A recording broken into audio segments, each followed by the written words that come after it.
तो आज के लेक्चर में हम पढ़ने वाले हैं टाइप्स ऑफ मैग्नेटिक कॉम्प्लेक्स या मैग्नेटिक कंपाउंड या आपकी कोऑर्डिनेट केमिस्ट्री का लास्ट लेक्चर होने वाला है। तो कितने टाइप के मैग्नेटिक कॉम्प्लेक्स होते हैं? अगर मैं आपसे पूछूँ तो आप कोई कहेगा दो ही होते हैं, पैरामैग्नेटिक या डायमैग्नेटिक। कोई अगर बहुत ज़्यादा होशियार आदमी रहेगा, जिसने भाई टॉन आदमी फिजिक्स में पढ़ा होगा, वो कहेगा यार डायमैग्नेटिक मतलब फेरोमैग्नेटिक होगा। ठीक है, मैं बताता हूँ। लेकिन असली अर्थ में हमारे कोऑर्डिनेट कंपाउंड के हिसाब से हम मैग्नेटिक कंपाउंड को 5 टाइप में बांटते हैं। सबसे पहला आता है पैरामैग्नेटिक।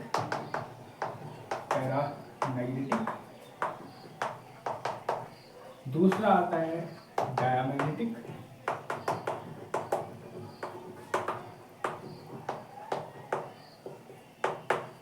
तीसरा आता है फेरोमैग्नेटिक। अब यहाँ तक तो सबने ही सुना होगा फिजिक्स में, फेरोमैग्नेटिक। अब सवाल है कि अगला क्या आता है? अगला आता है एंटी फेरोमैग्नेटिक।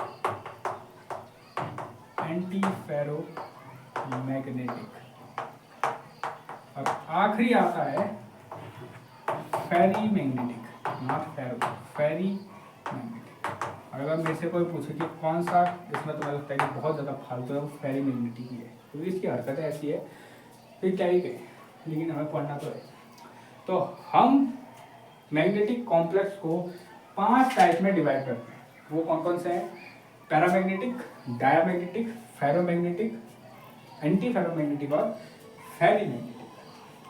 एक एक करके सबको पढ़ना है। और आई थिंक मेरे को लग रहा है कि इसमें से या तो सब में, हाँ मैग्नेटिक कंपाउंड में सब में, या किसी 2 या 3 में शॉर्ट नोट लिखने को आने वाले हैं, तो अच्छी से पढ़ना, ठीक है, अच्छे से समझना। सबसे पहले हम बात करते हैं पैरामैग्नेटिक कंपाउंड। क्या होते हैं पैरामैग्नेटिक? हमने पढ़ा है, हमें सब पता है, बट फिर भी अच्छी से समझना कि पैरामैग्नेटिक कंपाउंड होते क्या है।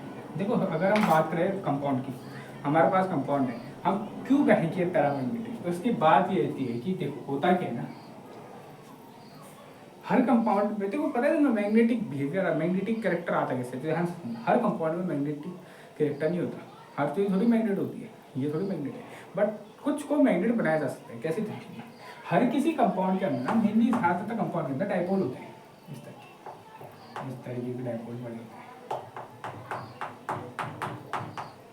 बट वो ऐसे बने होते हैं कि वो एक दूसरे को कैंसिल कर देते हैं। देखो इसने इसके अपोजिट किया, कैंसिल, अपोजिट कैंसिल, कैंसिल, जिसकी वजह से नेट डाइपोल मूवमेंट क्या आ जाता है? 0 आ जाता है। नेट डाइपोल मूवमेंट जो आ जाता है 0 आ जाता है। और ये सब होता है, चाहे पैरा, यहाँ पे जितने भी कंपाउंड है ना, सब में ऐसा ही होता है। नेचुरल मैग्नेट की बात नहीं है, नेचुरल मैग्नेट में हम बाद में आते हैं, बट ये सभी कंपाउंड में ऐसा ही होता है, सब में डाइपोल मूवमेंट हो जाता है 0। तो हमने मैग्नेट क्या किया, हम क्या करते हैं, हम चलो मैंने क्या किया, मैंने एक पैरामैग्नेटिक कंपाउंड को लिया, ये रहा मेरा पैरामैग्नेटिक, बढ़िया वाला पैरामैग्नेटिक कंपाउंड। इसमें अभी भी डाइपोल क्या है, बिखरे हुए हैं। और यहाँ पे मैंने ले लिया एक बहुत बड़ा मैग्नेटिक फील्ड, नॉर्थ साउथ, ऐसे करके मैग्नेटिक फील्ड। अब मैग्नेटिक फील्ड इससे पास होगी, ऐसे ऐसे करके इससे तो जाएगी, पास होगी। जब इससे पास होगी तो इसमें होगा क्या, इसके सारे के सारे डाइपोल मैग्नेटिक फील्ड की डायरेक्शन में अलाइन हो जाएंगे, मैग्नेटिक फील्ड की डायरेक्शन में अलाइन हो जाएंगे। और जैसे किसी कंपाउंड के सारे डाइपोल किसी एक पॉइंट तक अलाइन हो जाते हैं, उसके अंदर मैग्नेटिक कैरेक्टर आता है, जिससे इसकी वैल्यू कुछ उसकी डाइपोल मोमेंट जनरेट हो जाता है, जिसकी वजह से वो मैग्नेटिक कैरेक्टर शो करता है। ये ऐसे कंपाउंड को ही कहते हैं पैरामैग्नेटिक कंपाउंड। ध्यान से सुनो, ध्यान से, क्या बात, ऐसे कंपाउंड देखो जनरली कंपाउंड में जिनका डाइपोल मोमेंट नॉर्मली 0 होता है, but in the presence of magnetic field उनके सारे डाइपोल मोमेंट मैग्नेटिक फील्ड की डायरेक्शन में अलाइन हो जाते हैं, जिसकी वजह से उनमें कुछ डाइपोल मोमेंट जनरेट होता है, इसलिए उनको कहते हैं पैरामैग्नेटिक कंपाउंड।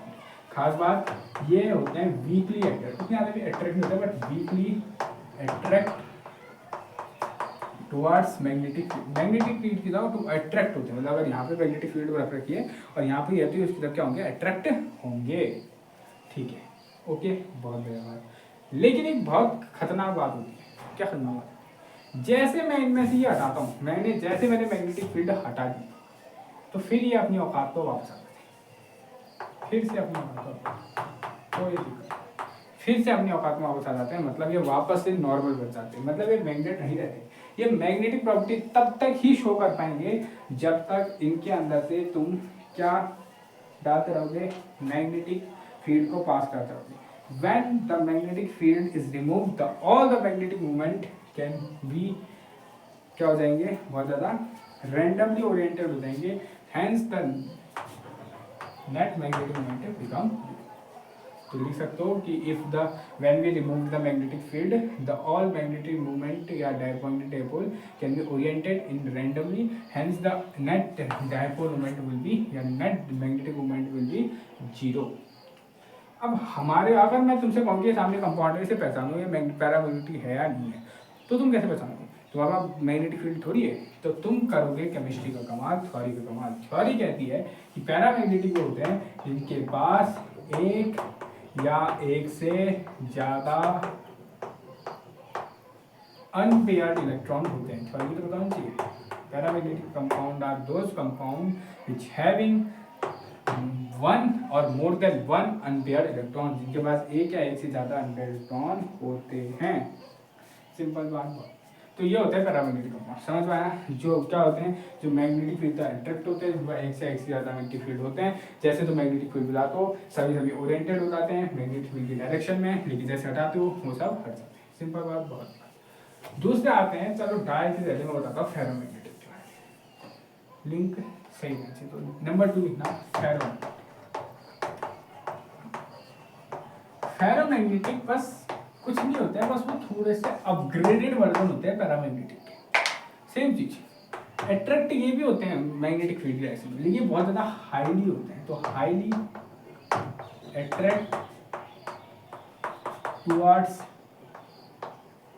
मैग्नेटिक फील्ड, बहुत ज़्यादा तेजी से, मतलब बहुत ज़्यादा हाईली अट्रैक्ट होते हैं, स्ट्रांगली अट्रैक्ट होते हैं।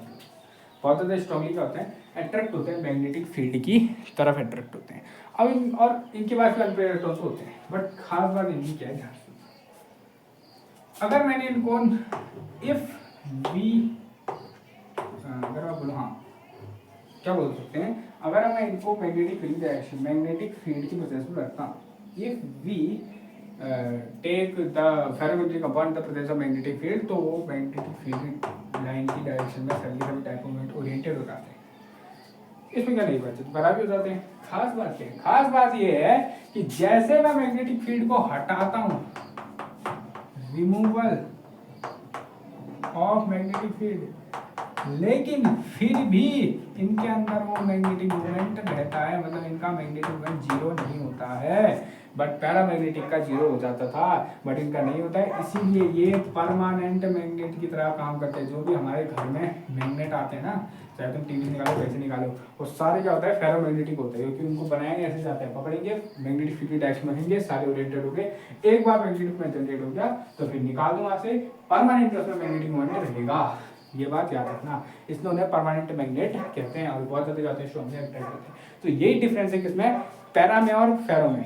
दोनों का सेम है, दोनों मैग्नेटिक फील्ड से अट्रैक्ट होते हैं, दोनों के अंदर स्टार्टिंग में रैंडमली ओरिएंटेड रहते हैं, और तीसरा अनपेयर्ड इलेक्ट्रॉन दोनों में होते हैं। बट फाइव मेन बात यह है कि पैरा को अगर मैं मैग्नेटिक फील्ड से हटाता हूं तो उसमें मैग्नेटिक रिएक्टर नहीं होता है, लेकिन फेरो को अगर मैग्नेटिक फील्ड से अगर मैं हटाऊं फिर भी उसमें मैग्नेटिक रिएक्टर होता है, इसलिए उसे क्या कहा जाता है, परमानेंट मैग्नेट कहा जाता है। ये अंतर है किसमें, पैरा में और फेरो में। तीसरा आता है डायमंड। ये पता नहीं इसको मैग्नेटिक भी क्यों कहते हैं, क्योंकि आप देखो मैग्नेटिक मूवमेंट अंदर तो सब होता है, तो सब एक टाइप की मैग्नेट है, एक टाइप के मैग्नेट ही। स्प्रिंग इलेक्ट्रॉन स्प्रिंग वो इतना मैं नहीं जा रहा हूँ। तीसरा आता है डायमैग्नेटिक। डायमैग्नेटिक, अब डायमैग्नेटिक से क्या कहना है, डायमैग्नेटिक ऐसे कंपाउंड होते हैं ना, पहली बात तो देखो, तुम चाहे इसको मैग्नेटिक फील्ड की डायरेक्शन में, पहली बात ये रिपेल करते हैं, repel towards magnetic field. Magnetic field की डायरेक्शन में जाएगा ही नहीं, अगर तुम डाल भी दो तो फिर भी इसके ओरिएंटेड नहीं रहते हैं, इसकी वजह से फिर भी क्या रहते हैं, ऐसे ही उल्टे पुल्टे रहते हैं।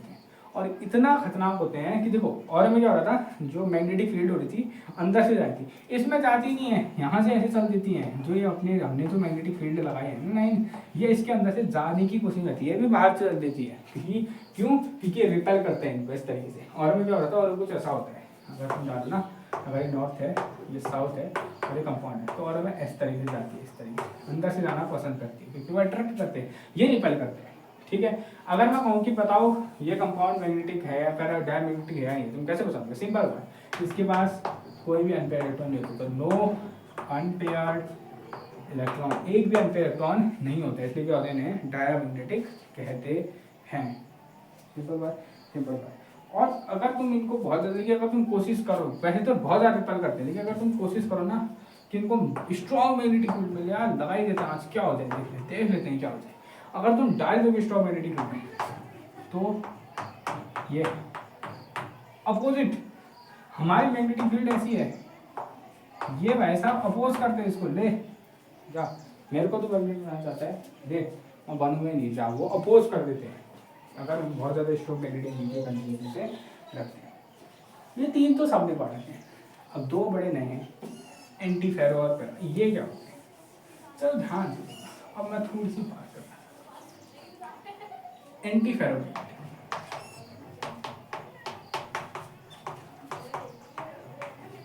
एंटी फेरो मैग्नेटिक कंपाउंड। अब सवाल आता है एंटी फेरो मैग्नेटिक कंपाउंड क्यों? अब देखो ध्यान से, अब मान लो मैं कंपाउंड दे रहा हूँ कि भाई साहब दो पकड़, ये कंपाउंड है, अब बताइए पैरामैग्नेटिक है या डायमैग्नेटिक है, तुम कैसे, तुम मैग्नेटिक फील्ड डायरेक्शन तुम कहाँ से ले जाओगे? तो क्या करोगे? तुम देखोगे अनपेयर्ड इलेक्ट्रॉन नहीं है, चलो तुम मान लो उस कंपाउंड में अनपेयर्ड इलेक्ट्रॉन मिल गए, तुम्हें मिल गया है अनपेयर्ड इलेक्ट्रॉन, ठीक है, बढ़िया करके अनपेयर्ड इलेक्ट्रॉन मिल गए। अब तुम क्या सोचोगे? अब तुमने सोचा यार इसमें अनपेयर्ड इलेक्ट्रॉन है, या तो ये पैरा होगा या तो डाया होगा, सॉरी पैरा होगा या तो फेरो होगा, चाहे वो पैरा निकले चाहे वो फेरो निकले, मैग्नेटिक फील्ड की डायरेक्शन, मैग्नेटिक फील्ड से अट्रैक्ट होना चाहिए, तुमने कहा यार होना चाहिए। अब तुम गए साइंटिस्ट के पास, तुमने कहा चलो दिखाओ मैग्नेटिक फील्ड डायरेक्शन में, उसने रखा और तुम्हें क्या दिखता है कि है इसके पास अनपेयर्ड इलेक्ट्रॉन होने के बावजूद ये मैग्नेटिक मूवमेंट तो शो करता ही नहीं है, इसका नेट डायपोल मूवमेंट तो फिर भी क्या आता है, जीरो आता है। अगर हम रख भी दें मैग्नेटिक फील्ड डायरेक्शन में, अब आया सवाल कि ऐसा हुआ भी, जबकि तुम्हारे पास अनपेयर्ड इलेक्ट्रॉन है। अभी तक की थ्योरी कहते हैं कि अनपेयर्ड इलेक्ट्रॉन मतलब मैग्नेटिक कैरेक्टर शो करेगा, मतलब डायपोल मूवमेंट कुछ ना कुछ होगा, बट अब तो है नहीं। अब क्या हो गया? तो जब देखा गया, तब रिसर्च किया गया, तो पता चला कि ये साला यहाँ तो यही गड़बड़ हो गई है कि कुछ डायपोल तो अच्छे बच्चे की तरह अपने साउथ डायरेक्शन में अलाइन हो जाते हैं, लेकिन कुछ डायपोल इन्हीं के अपोज कर देते हैं, इन्हीं का अपोज कर देते हैं। अब मान लो इसके बाद 6 डायपोल है, 3 कर रहे हैं सपोर्ट, 3 कर रहे हैं अपोज, नेट तो जीरो होना ही है। तो होता यह है फेरो एंटी फेरोमैग्नेटिक कंपाउंड ऐसे कंपाउंड होते हैं जिनके पास अनपेयर्ड इलेक्ट्रॉन होता है, जिसकी वजह से हमें लगता है कि वो मैग्नेटिक कैरेक्टर शो करेंगे, बट जब चेक करते हैं तो हमें पता चलता है कि उनका magnetic movement, net magnetic movement zero आता है। कारण क्यों? क्योंकि उसमें सभी के सभी जो डायपोल होते हैं वो equal number of dipole opposite direction की तरफ मैग्नेटिक मूवमेंट को शो करते हैं, इक्वल नंबर अपोजिट डायरेक्शन में, मतलब एक इधर देख रहा है इधर देख रहा है, एंटी पैरेलल शो कर देते हैं, जिनकी वजह से हो क्या रहा है कि नेट डायपोल मूवमेंट जीरो हो जा रहा है, जबकि अंदर डायपोल मूवमेंट है। तो ये होते हैं एंटी फेरोमैग्नेटिक, कि जिनके बाद तुम्हारे इलेक्ट्रॉन तो होते हैं जिनको देख के लगता है कि वैसा भी शो तो करेंगे, क्या अपने जितने भी क्या है मैग्नेटिक मोमेंट शो तो करेंगे, बट कर नहीं पाते हैं। क्यों?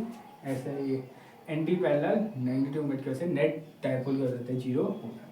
तो ये तो हो गए फेरोमैग्नेटिक। अब आता है सबसे रद्दी फेरोमैग्नेटिक, मेरे को बड़ा पसंद, मेरे को नहीं पसंद है, मेरे को पता नहीं क्यों से रखा ही क्यों है, रख रखा है तो रख रखे फेरोमैग्नेटिक। कहानी सुन फेरोमैग्नेटिक। अब फेरोमैग्नेटिक कंपाउंड क्या होते हैं? फेरोमैग्नेटिक कंपाउंड क्या होते हैं? अब चलो मेरे को बात करो, अब ध्यान सुनो, फेरोमैग्नेटिक कंपाउंड में दिक्कत क्या है? दिक्कत ध्यान सुनना क्या है? एंटी फेरो में क्या हो रहा था कि जितने ज्यादा ये हो रहा था कि जितने ज्यादा अगर अपवर्ड मैग्नेटिक मूवमेंट शो कर रहे हैं उतने ही क्या कर रहे थे, डाउनवर्ड भी शो कर देते थे, जिसकी वजह से नेट क्या हो जा रहा है, जीरो हो जा रहा है। ठीक है, पर एंटी फेरो वही होता है ना कि इसमें भी ऐसा ही शो करते हैं, अपवर्ड भी शो करते हैं, डाउनवर्ड भी शो करते हैं, बट दिक्कत क्या आता है, अनइक्वल हो जाते हैं।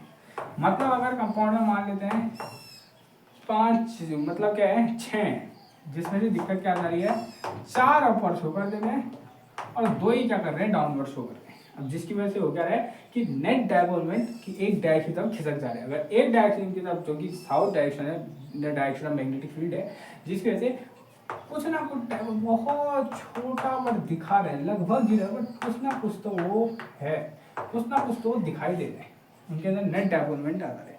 क्यों आ रहा है? सिंपल बात कि अनइक्वल अमाउंट में एंटी पैरेलल मैग्नेटिक मोमेंट है। सिंपल बात, having unequal number of anti parallel magnetic moment या मैग्नेटिक जो अनइक्वल नंबर हो जा रहे हैं, मतलब एक साइड को भार बढ़ जा रहा है, जिसकी वजह से वो क्या रहा है, थोड़ा सा नहीं थोड़ा सा मैग्नेटिक मोमेंट में शो हो जा रहा है, तो ये होता है फेरी मैग्नेटिक। अब इनको तुम पहला भी कह सकते हैं, कोई दिक्कत होगी या पहले कहीं पैरामीटर डाल सकते हो, इन्होंने नया ही बना दिया तो क्या ही कर सकते हैं। तो फेरी मैग्नेटिक क्या होता है, इनके अंदर होता क्या है कि इनके अंदर भी anti parallel magnetic moment magnetic dipole होते हैं, सेम एंटी फेरी की तरह, बट एंटी फेरी में इक्वल नंबर हो जाते हैं तो नेट डायपोल जीरो हो जाता है, बट इसमें अनइक्वल होते हैं तो कहीं ना किसी एक डायरेक्शन की तरफ नेट डायपोल बढ़ जाता है, जिसकी वजह से कुछ ना कुछ डायपोलमेंट ये शो कर देते हैं, कहते हैं एंटी फेरी मैग्नेटिक कंपाउंड। और मेरा दिल कर रहा है इस बार ये शॉर्ट नोट में आने वाला है, तो अच्छे से पढ़ेगा, नोट्स में इसके कंप्लीट नोट्स मिल जाएंगे। तो ठीक है, अब आज के लेक्चर में इतना ही, और ये आपका कोऑर्डिनेशन केमिस्ट्री खत्म होता है और आपका साथ साथ ऑर्गेनिक चल रहा है। ठीक है, आज के लेक्चर इतना ही, मिलते हैं अगले लेक्चर में। जय हिंद, जय भारत।